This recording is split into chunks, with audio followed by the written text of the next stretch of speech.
This is the first post LaPointe says Nah, he took his... that's OD. I'm not gonna lie. Imagine being slumped like this and then a cop just taking a picture. Nah, I'll feel mad disrespected. You gotta die. I'm sorry, you gotta die. And again, the woke ideology, you know, Florida is where snowflakes come to melt, and I hope it stays that way. Yo, this nigga is too jolly. Hey, they can talk about something. And then they break our law, we gonna snap their necks. I got what you need, little baby. Throw that ass on me, little baby. Throwing it. Say she celibate, but she ain't showing it. Fine as hell, and she already knowing it. Yo, welcome.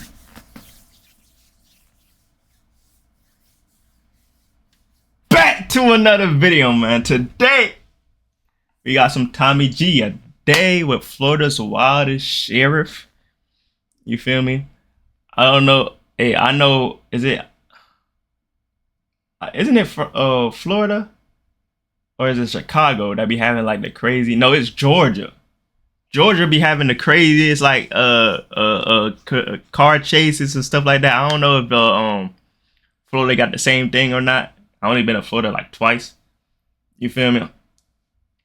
But I know in Atlanta, Georgia, them cops don't care. They'll pull your ass. They hit you with the skirt. Have your ass spinning in circles for 3 minutes. I ain't gonna hold you. They don't care.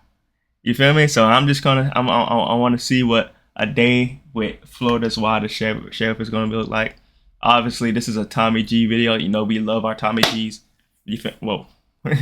You know we love Tommy G's videos around here. You feel we stay reacting to Tommy G's video. You know what I mean? And yeah, I don't really got a intro. What's it called? Baltimore lost. I mean, where do I even start? You know what I'm saying? With Mark Andrews and stuff like that. Lamar Jackson didn't play well either. He did have that nasty interception. I don't know who he was throwing to, and that fumble. I guess that it slipped out of his hands because of the weather and stuff like that. So Lamar didn't really play his best performance, but they still had a chance to get into the game. And that drop just like crushed my soul because I lost so much money off of that joint, bro. And then Ohio State won the Natty. I thought Notre Dame was gonna win it, but Ohio State won the Natty.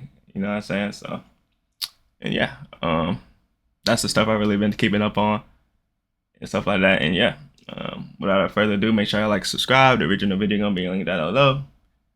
And yeah, let's get into this video, man. Florida is where snowflakes come to melt, and I hope it stays that way. You said what? Florida is where snowflakes come to melt, and I hope it stays that way. Florida is where snowflakes come to melt. Okay.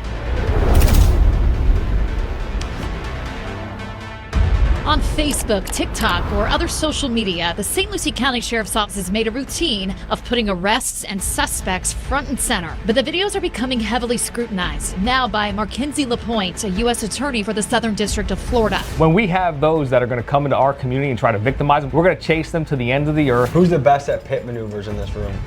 Probably me, because I'm an instructor on it. A lot of these individuals. Oh, so Florida does have see. Here we go with it. I swear to you, I do not stutter until I put on that. I do not stutter until I press that record button. I swear to you. I swear to you. I don't know what it is, bro.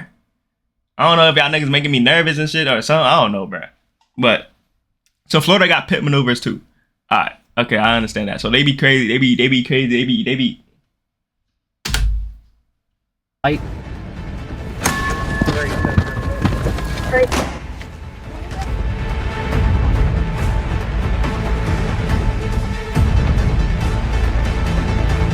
So they had enough balls to come here and victimize our citizens. Our deputies are going to put them through the ringer. They're going to end up landing in Pearson's penthouse where they belong. Pearson's penthouse.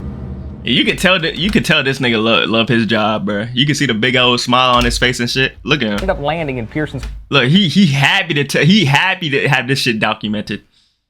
Crazy niggas like these, bro. Penthouse where they belong. Pearson's penthouse.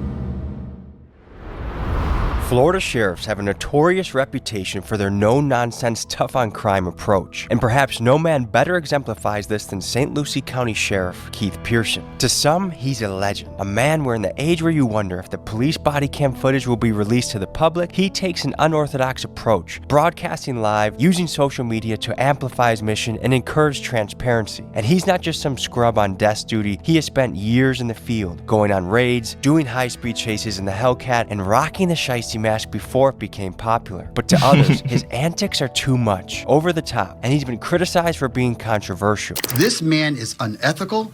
He should not even be our dog catcher. Now by Mackenzie LaPointe, a U.S. attorney for the Southern District of Florida. Through a public record request, I learned LaPointe and Pearson discreetly spoke on the phone in April. LaPointe's concerns the videos hurt law enforcement's credibility. This is the first post LaPointe says he took his... That's OD. I'm not gonna lie. Imagine being slumped like this and then a cop just taking a picture. Nah, I'll feel mad disrespected. You gotta die. I'm sorry, you gotta die. I'm sorry. Don't let me get out of that pen, because as soon as I get out my pen, yo, we got a mission, y'all. You finna get this nigga. You feel me? This is so disrespectful. Writing, quote, this disturbing image comes across as if the sheriff is posing with an antelope that he just shot on a safari. Together, we get to dive in and see what this man is all about. Boots That's on the ground OD, with bro. Florida's wildest sheriff. Let's get to it. And guys, let me know in the comments, is it a good idea for a sheriff to leverage social media and be more transparent to the people that elected him? Or is it unprofessional to be filming the people you arrest? I don't really have an opinion on that, to be honest. I don't know. I'm not too educated into the police system and stuff like that. But I can see both sides. You know what I mean? I can see the side to where this can be unprofessional and like really like disturbing to some people, and I can also see like the transparency and basically kind of like showing fear to like social media to not do these types of stuff, and this is going to happen to you, I guess. I don't know. I'm not the right person to ask. Thanks to the sponsor of today's video, Atomic Defense. And folks, if you have a dangerous job like law enforcement or security, Get your money, Tommy. everybody from Get your money, Tommy. and holy fun and all. Get your money, bro.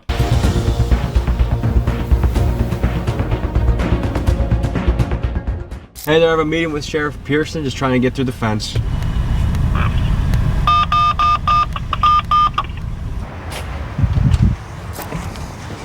Good morning, how are you?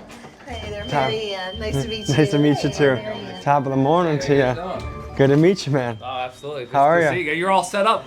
Yes, this is apparently can stop most things in the street today, from ARs to AK-47s to blickies to even guns with switches, which I'm sure you've encountered out in the wild. No, we have Glock, Amazon switches, and everything coming over from China. In the free state of Florida, you know, we're a Second Amendment state. You can go to a gun shop and buy one. Really? You know, so You can buy switches in Florida? Yeah, absolutely. You can modify your The gun. ATF doesn't come running? Well, you have to go through the process. You still have to go Okay. through the ATF process. I encourage our deputies to go out there and arrest anyone who wants to victimize our criminals. I encourage them to do that. When we have those that are going to come into our community and try to victimize them, whether it's porch pirates, whether it's people looking to smash and grabs, we're going to chase them to the end of the earth. I did not know that you can buy switches in Florida and stuff like that. Damn. Amazon sell anything, bruh. These individuals have an extensive criminal history, very violent, lots of narcotic sales. They know that they've been doing wrong, breaking the law for quite some time. They just don't know when they're going to get caught again. So just our mere presence, a lot of these individuals take flight.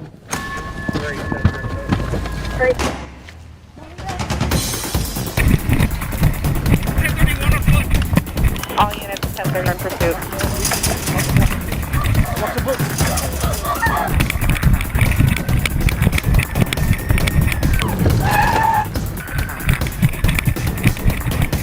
Going around the house. Yeah, I got to see. We just came to check a house. I'm not gonna lie. We've done multiple sales of cocaine at. If they get in the vehicle and they decide to run, our deputies not only have the training, they have the policies to back them up to stop them in their tracks. Do you guys do pit maneuvers? 100%. Damn! To back them up to stop them in their tracks. Do you guys do pit maneuvers? 100%. That's We're OD! at the brink Nigga was barely of even going society's on running fast. rampant. God damn! What do you see as the biggest challenge in your way for fighting crime right now? Soft on crime ideology. Those that, want to hand out ice cream cones to felons instead of handcuffs. But we know January 20th, a lot of that's going to change. The handcuffs are going to be coming off the federal law enforcement and going back on the criminals where they belong. Yeah, I'm St. Lucie County Sheriff Keith Pearson. Franklin Sanders and his juvenile companion thought they were going to come through St. Lucie County with a stolen vehicle with the Broward Task Force on their tail. Ain't happening. Part of me thinks in the prison system we should come up with a better way to determine if someone could be more of an attribute. Well, hopefully individuals who hadn't crossed that line to victimize our citizens see these videos and they understand that there's consequences to actions. Oh, you got some warrants there, Michael. I got warrant? Yeah. For what? Sale and delivery cocaine. Bruh? Well, yeah. See, I got 4 sale charges. I got 4 sale charges. Who I sold and delivered to? You have agencies, and mainly in our northern... They got this nigga in 4K. That's OD. States that have woke ideology. You can't hold the criminal accountable if you can't catch them. So if they know you're going to get behind them and turn the lights on, they're going to flee. Well, what are they going to do? They're criminals. They don't want to be caught. So of course they're going to stop. But if they get behind and they know a deputy's behind them or a Florida trooper's behind them and they put the lights on, they know I've got about 5 seconds to make a decision before they put me in a ditch. So they had enough balls to come here and victimize our citizens. Our deputies are going to put them through the ringer and we're going to let them. They're going to end up landing in Pearson's penthouse where they belong. Pearson's penthouse. Most police forces around the country have shied away from social media, but you lean into it. That's what the people want. When you communicate with the public, they want to see transparency. Yes. But the media is fake. We all know that. The future is YouTube channels. The future is connecting with the community directly, cutting the middleman out who's going to change it to fit their agenda. What do the traditional media folks do? They take your video, your story, they put their own words over it and package it. There you have it. The Real plays music with what he called racially insensitive references. In a response, Pearson said, Nigga, is that niggas in Paris?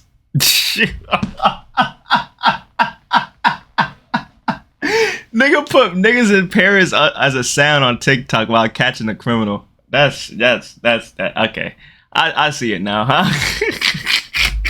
What he called racially insensitive references. It was a little foggy at first, but now it's crystal clear. You feel me? In a response, Pearson said, quote, that he wholeheartedly disagrees with your statement and that, quote, we will continue to highlight criminals and crimes in an effort to dissuade those thinking about breaking our laws. And again, the woke ideology, Florida is where snowflakes come to melt, and I hope it stays that way. Yo, this nigga is too jolly.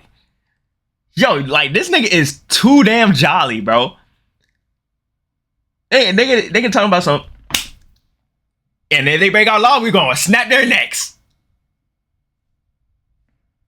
Like, damn, nigga, like, yo, you can tell when a cop actually want to hurt a nigga. Like, you feel me? He fiending, like, he like, oh, I hope you selling drugs. I hope you selling crack. Oh, I'm about to put you through the dirt. Yeah, we'll give you a tour. It is wildin', bro. Bro is a wild, bro. What's the difference between a sheriff and a chief of police? So the sheriff is constitutionally elected. Okay. So we're elected, just how the president is elected. The chief of police works for a city, municipality. Police chiefs get appointed by city leaders like the mayor or city council, and sheriffs get elected by the people of the county every 4 years. The other big thing is jurisdiction. Police chiefs typically run a town or city, while sheriffs run the entire county. How many people do you oversee?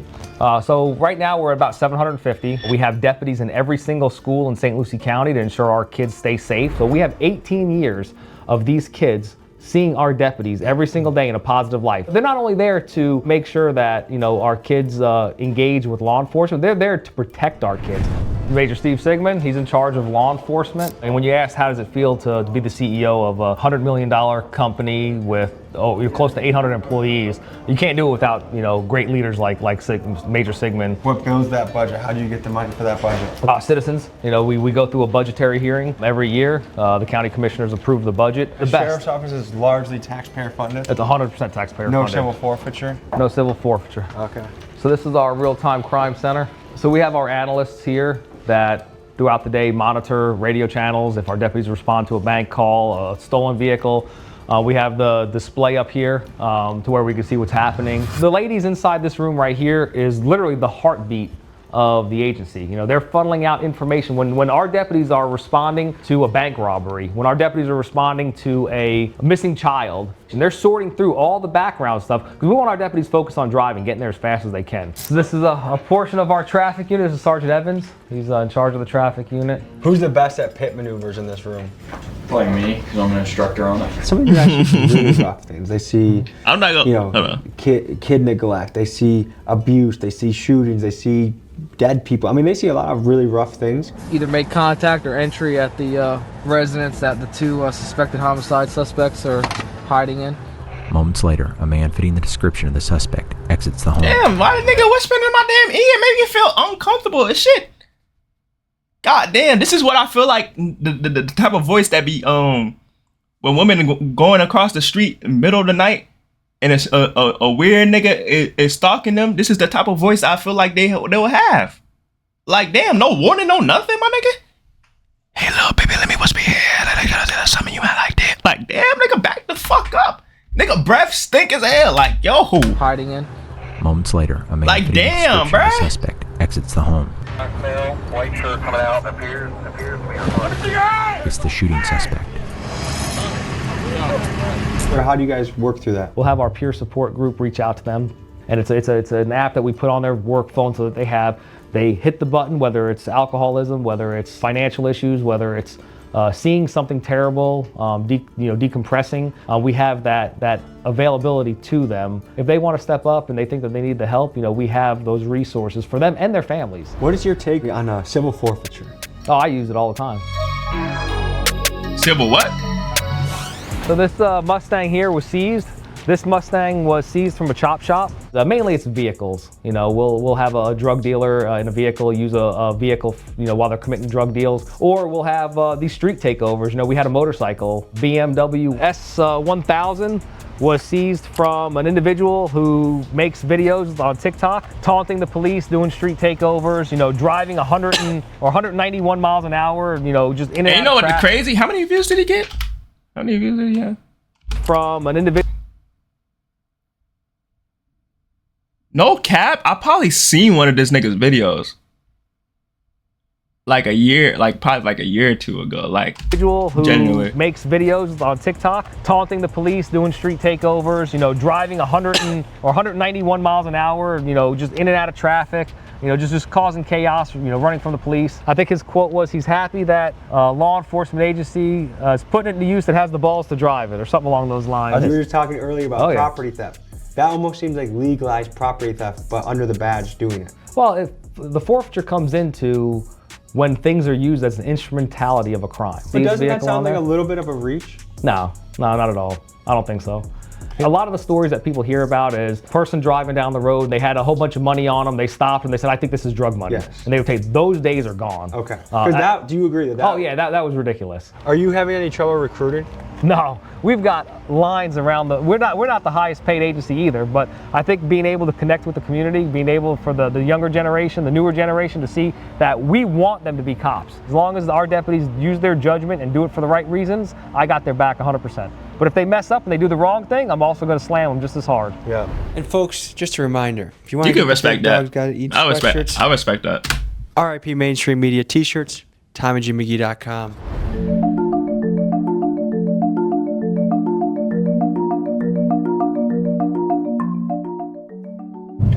What's the most bizarre arrest encounter you've had on the job?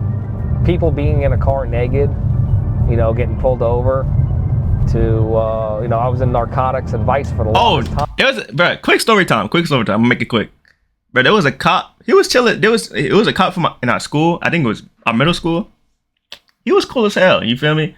I was a bad kid, so I get when you go to the president's office, he's most likely in the office with the I said the president's office, fucking principal's office and stuff like that. I was a bad kid, so when you're a bad kid, you see people in the office a lot, blah blah blah. They befriend you, blah blah blah. They know you, blah blah blah. Right? Bro, there was a time, bro. There was 3 girls that got in a fight in middle school, bro. And when I tell you, I'm looking at them swinging, right? I'm like, oh shit, like you can go boxing. Like they were, how females fight. They pulling hairs and da da da. But they throwing haymakers. They throwing he's. You feel me? Nigga, I blink for 1 second, nigga. I open my eyes. I see the cop about to spear. Mind you, this nigga's like 6'2". You feel me? This nigga's about to spear the fuck out of one of the girls, bruh. Nigga said, boo! I was like, damn! Oh my god! And I don't know where he's at. I'm pretty sure he's like some type, like a top sheriff or some shit. I don't know, bro. He's somewhere, bro. Hi, man. This is going back about 10 years ago. That was probably the craziest I ever seen, make bro. a drug purchase. I think it was oxycodone at the time. Bought trafficking him out from an individual. He ends up getting arrested. Goes through the process. Gets in trouble. Gets sentenced to prison. Goes to prison for a year or 2. Gets out. The day that he gets out, I'm still in my undercover mode, just different places. We cross paths at a gathering at another event, and he's there selling again. Well, he recognizes me, and he goes, hey, you're that motherfucker that put me away. So there's no backup. There's no, you're really undercover, you're really undercover. So I said, hey, man, my bad. The cops pulled me over on the way here, and I didn't know you at the time, so I figured if I gave him somebody, they'd let off me, and they did. So my bad, I won't do you like that again. So he was thinking in his head, like, oh yeah, I would do the same thing. He's like, oh shit, makes sense. He goes, all right, he sold to me again, right there on the spot. And then obviously he's in prison again. But that's so anybody who's been selling dope is high. What the fuck? That's the dumbest thing I ever heard. Like, niggas are really dumb. So we'll be right back out at it tomorrow.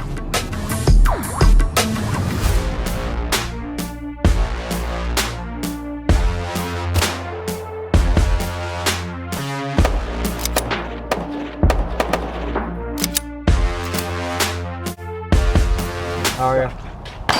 This SWAT week this week. What are you guys training for in particular now? The basics of this training is from a source, Cadre Consultants. They're out of Broward. Ultimately, this is going to lead into CQC training. Close quarter combat. Yeah. Now he's in charge of the SWAT team. He makes sure that every one of our deputies are dead accurate shots, as you could see. He makes sure that our training, their training is top tier level. Make sure they have all the equipment they need to succeed the missions. He's directly responsible for every one of the SWAT team members. And again, it's a heavy burden to take on. To know that you're instructing and you're giving the team and the guidance to officers that have to wear ballistic material to go in there and get the people that don't want to be caught. What's the biggest thing you want to accomplish in the county? Probably just see some of the crime reduced, some of the shootings. Fort Pierce has seen a lot of shootings. Maybe get in there and try to reduce some of the violence. It's certainly a very high-risk job. What's something you think the average person back home might not know about your profession that you could tell them? When they see all these guys with all this equipment on, sometimes they have a tendency to forget that there's a human being with a family, with kids, with loved ones that goes out and does this job every day to make other people safe, and just to kind of remember, they're not just machines, they're not robots. How has it felt in the last 4 years, especially since the George Floyd incident? Policing has been really, people have just shit on it in America. Mm-hmm. A lot of people have. We're not having those issues here because, we've always engaged with the community. Our previous Sheriff Ken Mascara, was in office for 23 years. His biggest focus was on community engagement and being personable, being tailorable. My cell number is out there to any one of our residents. Really? And I would say the pendulum's starting to go back the other way, where the public wants more cops in their community and wants them to, take action against all this crime. Treat everybody with respect and show them that just because there's one bad apple in the bunch, the whole bunch isn't ruined.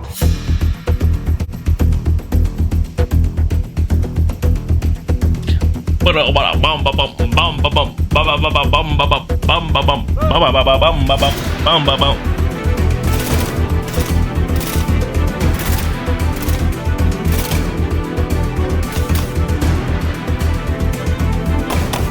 why you shooting the nigga with his dog?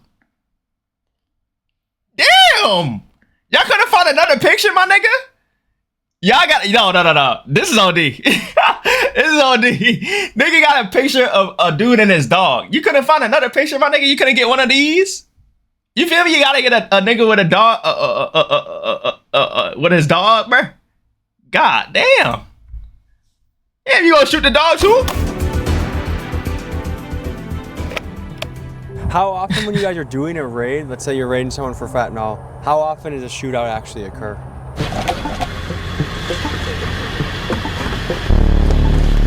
Oh, they got the ballistic shield. Nigga got the Blackbeard Blitz shield that be happening in R6, bro. Nigga gay, bro. Nigga already got a shield. He already cheating, bro. Hell nah. Put out a gun, nigga. Nigga, I just put an element. I'll put an element on that door. Wait for that bit to go off. See that shield go like these. He's right there. Come out! Come out! Man, let me stop trolling. Come on! Let's go! Let's go! Move! Move! I don't care! Move! Shield up. Coming up, Mikey. Small room, small room, small room. We'll clear this side of the house. We surround the house. We make our presence known. We use the presence of marked units and verbal de-escalation. We give the commands. We ask them to come outside. They 9 times out of 10 realize that we're not going anywhere. It is in fact a search warrant. We have a legal reason to be there, and generally they'll come out realizing that, look, there's a show of force. We're going to end up coming in anyway. It's inevitable. So we usually get the intended result with the least use of force possible. Tonight we're taking part in a multi-agency enhanced traffic enforcement operation. Some of the detectives stopped the vehicle for some traffic violations, and they transmitted that they've recovered a large amount of narcotics. We're going to head that way and see if we could help with anything. There it is. It's inconspicuous. It's the shape of a kilo. We hadn't had it cut and opened yet to check it, but the dog alerted to it. They said the item was initially concealed underneath it in there. So we're gonna contact our crime scene unit, have them come out, process it. It's a fairly large amount of narcotics from what we're seeing at this point right now. There's one. And there's another kilo of cocaine. What are the most common things some police departments are doing to drop the ball right now? But when it comes down to, law enforcement, when it comes down to, fixing problems, it's very simple. It's just you got to go right back to the basics. We've been a community, or we've been, people have been on the earth for many, many years, and then we evolve. But you can only evolve so far. Evil's evil. People are going to commit crime. You have to just face it straight on and use what you have within your means. Budget plays a big role in it. Not every agency has the budget to, have the real-time crime center, to have LPR cameras that only assist our deputies with going out there and locking people up.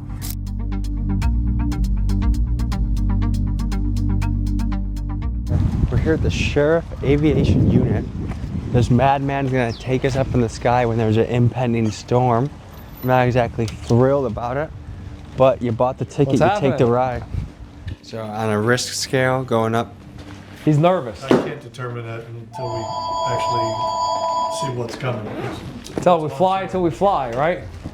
Fly until you can't fly. You ready? Who's going? Probably the 3 of us. That's all right. Best luck, guys. Dum-dum. His name is Schoner. Sergeant Schoner. Yep. He doesn't seem very excited right now, and well, they're real serious, because they take real serious. Yeah. Is smiling a crime in this jurisdiction? No. This is one way to spin the block. He's like, you real serious. Oh, yeah. Definitely bend the block with this one, right? You slid, Jet. You slid, Jet. Who? I slid?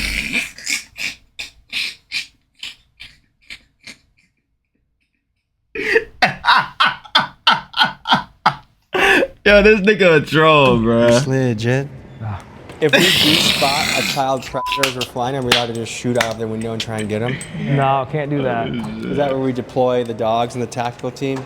I would radio down, but I don't think we're going to be able to see any predators from the sky. Is it on your dream list to arrest P. Diddy? No. So is this going to be a no-joke flight? Yeah.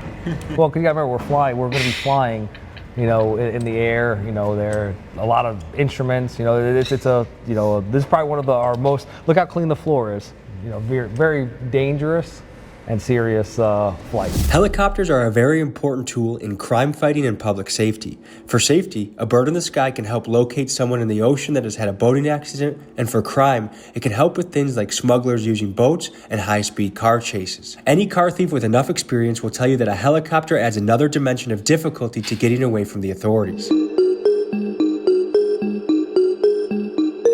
Imagine they just pull out.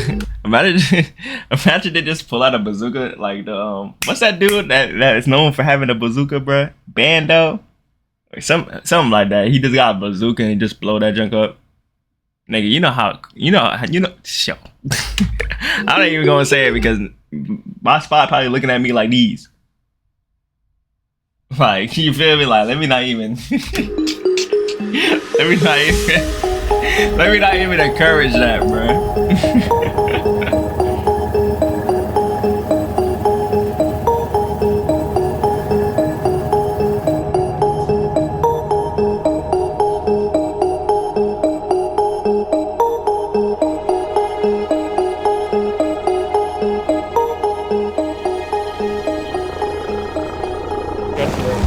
But that was actually pretty damn smooth. I enjoyed that. I'm glad we did it. No, absolutely. How are we doing in booking? Do we have any movements or is it busy or? I'm pulling up to the Sally Port. If you want to let us in, we're going to come into the Sally Port. If you just want to meet us out there. We've got upwards of 40 deputies on shift out here. I mean, it's one of the largest moving pieces, you know, because we're entrusted to keep, you know, our community safe. What's happening, buddy? Good. This is our intake area. When they get brought in, you know, they get placed up here, they get searched, they make sure they have nothing in here. Oh, this is like a prison cell? Here.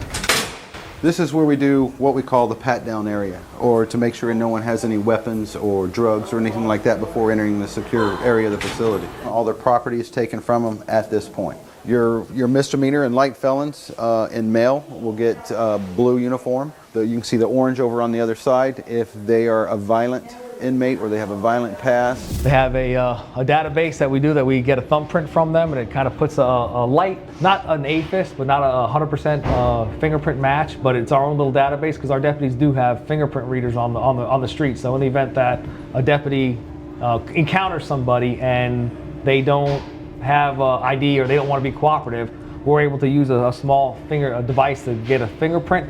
If they've ever been arrested before, it'll give us a close match to them. So it'll at least give us a roll. Now, this is our holding. Usually we'll keep people separate. You know, if we have males and females, we'll keep females in one, males in another. So when they come into here, this is an X-ray machine that they're able to do a body scan on to see if there's anything on them, you know, anything hidden in their cavities. Check them in the rectum, they say? Well, I'm not sure if that's the terminology. Oh yeah, niggas really do be shoving crack up their ass, don't they? Damn. Ew. Oh my god. But this would be the device that does the body scan, and it would be able to determine if there's, you know, something there hidden. So, you know, sometimes when people come into the facility, they're well, not necessarily drunk, but just out of control or violent or wanting to fight or lash out. It would suck to have to get strapped onto this. It does. No, I think it would as well. But again, it's designed, you know, to prevent somebody from hurting themselves, whether they're here, they're banging their head on the wall. But once they're in this, they're put on camera, they're on constant surveillance. Who makes money from the bonds? The bond company? Yeah, I think it would be the bond company. But you don't see any of that? No, I wish. You know, it definitely help, but we don't get no money from tickets, despite what people think. We don't get any money from bondsmen, you know, when they process it. Like, so this is our processing area. This is Sergeant Lamb. How you doing? I'm Tom. This is where they would take their photos, they'd fingerprint them, they'd, you know, put a band, you know, wristband on them. And then when they're gonna call their bondsman or make a phone call, here's the holding cell. You know, you have the phone call. So this is where they'd call home. You know, they've got a list of different bondsmen. They'd make their free call from here. So 10 dudes could be in here, and they all share one toilet? 20 or 30 dudes in here. And they all share one toilet? Yeah. You have to just, hey guys. Sorry. Yeah. Really? Yeah. It's And then- amazing That's that OD. jail or prison isn't more of a deterrent. I can't imagine spending more than an hour here and being like, okay, I'm never doing anything again that'll get me here. Well, if somebody out there is homeless and they don't have the means to have their house or food or whatever, or warmth, when are they going to come here? They're going to come here during the winter times. Of course, so I totally get it for a homeless person. This is a great option if you're homeless. But for the other guys, what do you think makes someone a habitual offender? Like, why do you think this isn't bad enough to not want to repeat? Really not much more than we can attribute it to that. It's just how they're raised. We do have programs here to hopefully get them out of that. I think it's more so just like, you know, once you've been there for like a couple of years and you get out, it's like your brain is so wired into like that prison system to the point to where like when you're out, you generally don't know what else to do. You know what I mean? You just do something stupid and then you go back in and it's like, okay, this is all I really know. You feel me? Some of them just gonna keep coming back and forth. Does that blow your mind a little bit though? It did when I first started. Been here almost 18 years. I'm kind of moved to it at this point, so it doesn't really affect me anymore. You know, on the flip note, look how clean this place is. I mean, who wouldn't want to come to Pearson's penthouse? It's pretty clean. I want to come here. Oh, come on. Thank you. I think they had 4 bag lunches for us. This is our lunch. We haven't been busy. Thank you. This is a typical jail meal. When they go out, yeah. Oh yeah. Ooh, 2 sandwiches. Oh. Turkey. This actually doesn't look so bad. No, it doesn't. Give a close up. I don't know what kind of Oh, you got a nice thick slice. Look at that. You got a thick old slice. Look at the pattern of the meat. All right, 1 bite. Everyone knows the rule. What do you grade that turkey sandwich? 1, they actually have a real thick piece of turkey. If this was an airport, it'd be like, you know, a fraction of this. Which as far as jail food goes, this is pretty good.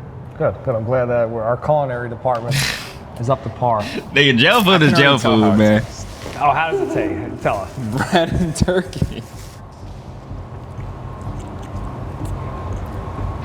Like a sandwich. It's like lunch. It's like school lunch, bro. It looks like a school lunch junk, bro. I feel like it's really good bread. Like the Am I the only person that like did not eat school lunch? I know some people had free school lunches and stuff like that, but I'm pretty sure I had to pay for mine, and I usually just get like 3-4 bags of chips rather than getting a lunch, unless there was like maybe a piece of it. Even then, like the piece would be ass, bro. I don't know, bro. Everything over in the school system would be ass, except I'm forgetting something. No, the PBJ sandwiches, those be smacking. I'm not gonna lie. The PBJ sandwiches from school, those junks be smacking, bro. I ain't gonna hold you, bro. I used to smack on those junks. Crazy. I thought the bread was gonna be more tough or like more kind of stale.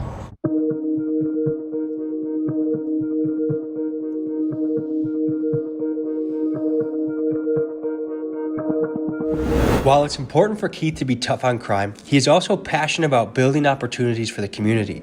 Here's a gym that his father started in his time as an officer, and Keith has kept going while he's worn the badge. This is our way that we give kids in the community to have a place to come to. This is 100% volunteer base, so everyone that comes in here. So this is provided by the department? The sheriff's office sponsors it, but it's totally funded from the community. The building's owned outright by the nonprofit.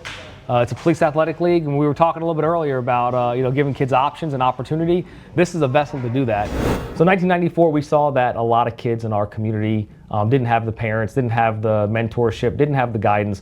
So we brought a police athletic league here to our community to give kids the key word, opportunity. We've sent kids to the kids from our community. We've sent to the Olympics with the traits and characteristics that they build. So we're taking action. We're putting programs in place. It's free to the kids there. Tough. So what you're starting to hit on that I think is really important is the community policing aspect. You have to be a part of your community to effectively police your community. If you're just running off of policies and not changing with the community, not engaging with the community, then that's all you're going to be. The community's not going to have trust in you because you're only going to be there when there's problems. We focus on combat sports because if you do team sports, think of this for a second. There's football practice. Your parents just got into a fight or someone just got arrested or there's an alcohol substance abuse and you missed practice. Now you're letting the team down. When you come back, what happens? You get benched. You get benched for no other reason that you missed practice for things out of your control. So doing combat sports, boxing, wrestling, karate, it's you against you. So if they come and they miss a week, when they come back, they could pick up right where they left off. And the self-confidence to be able to defend yourself. You're pissed off at the world. You come in here, 9 out of 10 times, these kids never even make it to the ring. But they'll go back to one of those punching bags there and they'll let go of that frustration. Yeah. I'm trying to expand and do other. How old are you? I'm 17. Okay, how hard is it to recruit your friends to come train here? My friends not really so hard. It depends. It depends if you know somebody that's motivated or very dedicated. If you surround yourself with people that are driven, it's not really so hard. The organization's been here since 1994. So there's generations of people who've come here for just that opportunity to come out and go to different events. And we're not a typical gym. You know, when you go away on an event, what does it cost you? You know, we pay for the transport, we pay for the houses, you know, the hotels. We set them up there. We've got great mentors that are here. Nobody here gets paid. This is 100% volunteer based. It's for the community, by the community. 2025, what's on your list to knock out of the park? Well, we just want to secure our borders. You know, we're 60 miles away from the Bahamas. And what happens is, you know, when the border in Texas tightens up, we have vessels that come over. So we have those that want to enter our country illegally. And when they come over illegally, this isn't humanitarian. This isn't families. Most of them have criminal backgrounds, and they're bringing kilos of fentanyl, kilos of cocaine, weapons, things to harm our citizens. Most of the people you encounter crossing the border have criminal backgrounds. Yes, sir. You know what, I'm reflecting back on that question that you asked me earlier. Well, what's the goals for 2025? America first. We're gonna put America first. We're gonna put our American citizens first. We're gonna put our border first. We're gonna put the lives affected by the poison fentanyl coming into our communities first. Folks, this was an inside look into the wildest sheriff in Florida. I hope you enjoyed yourself, and I'll see you next week. Peace. And guys, one final reminder to... And that's the video! Let me know what y'all think in the comments. You feel me? If you made it this far, most likely you didn't, but if you did, I appreciate y'all. Love y'all. Make sure y'all like and subscribe. The original video gonna be linked down below. And without further ado, I'll see y'all in the next video, man.